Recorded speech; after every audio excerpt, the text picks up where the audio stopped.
কেন এসেছো এখানে? হ্যাঁ, কেন এসেছো এখানে? কি চাই তোমার? আমি যা চাই তা আপনি দিতে পারবেন কেন? একদম ফালতু হেয়ালি করবে না আমার সাথে, একদম ফালতু হেয়ালি করবে না। আমি চাই আপনি আপনার বাবাকে এই বাড়িতে ফিরিয়ে নিয়ে আসুন কেন? আপনি আপনার বাবাকে এই বাড়িতে ফিরিয়ে নিয়ে আসুন কেন? আপনি আপনার বাবাকে এই বাড়িতে ফিরিয়ে নিয়ে আসুন কেন? সৌরে বাবু আপনার ভুলটা হচ্ছে, হাতটা ছেড়ে দিন সৌরে বাবু।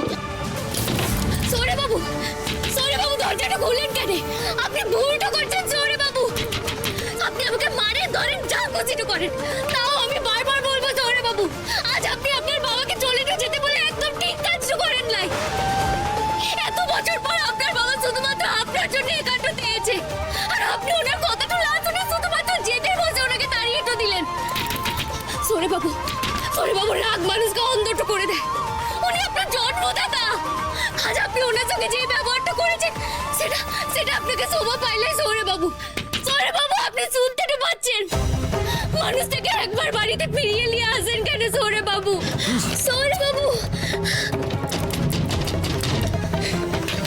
বলেন সৌরে বাবু আমার কথাটা শুনুন।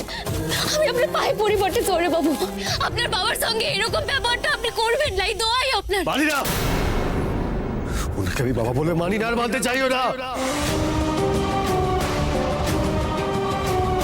তাই বুঝি আপনি এটা সত্যি কথাটা বলছেন?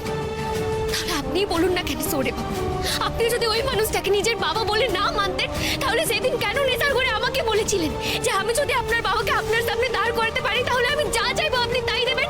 বলেন। আমি বলেছি তোমাকে এই কথা? আমি বলেছি? কয় বলেছি আমি?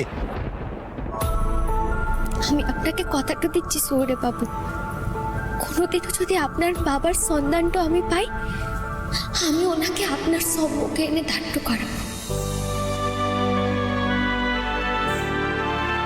তুই পারবে বিনো, তুই পারবে। তুমি যদি এই কাজটা পারো তাহলে তুমি যা চাইবে, যা ইচ্ছা, তুমি শুধু একবার আমাকে মুখ ফুটে বলবে, আমি তোমাকে দেবো। প্রমিস। মিথ্যে কথা আমি এসব বলিনি, আমি এসব বলতে পারি না।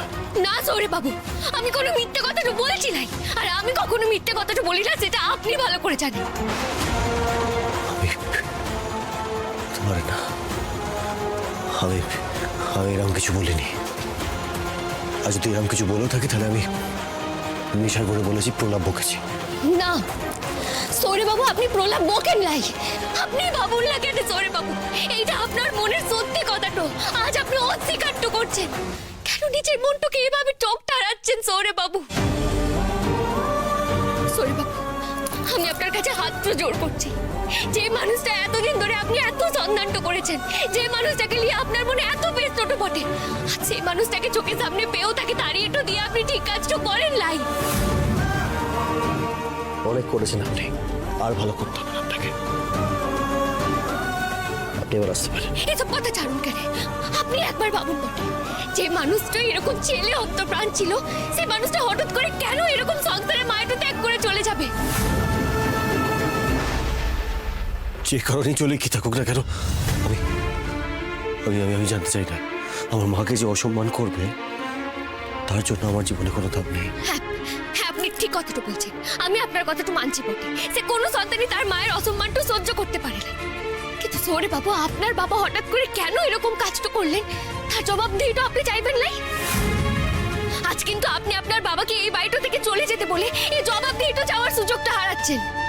আপনার যদি নিজের মায়ের অসম্মানটাই রাগের কারণ হয়, তাহলে আপনি আপনার বাবাকে এই বাড়িটাতে ফিরিয়ে আনুন, ফিরিয়ে এনে আপনি বেশ ছোট করুন ওনাকে, যে এত বছর ধরে উনি কেন নিজের স্ত্রী পুত্রের এই দায়িত্বটা ত্যাগ করেছেন? এত বছর পরে আজ এই বাড়িটাতে ফিরে উনি কেন আপনার মায়ের দিকে আঙুলটা তুলেছেন? সৌরে বাবু, আগে আপনি এই প্রশ্নগুলো করুন, ওনার মুখ থেকে উত্তরগুলো শুনুন, তারপর হয় আপনি যা সিদ্ধান্তটা নেবেন তাই হবে।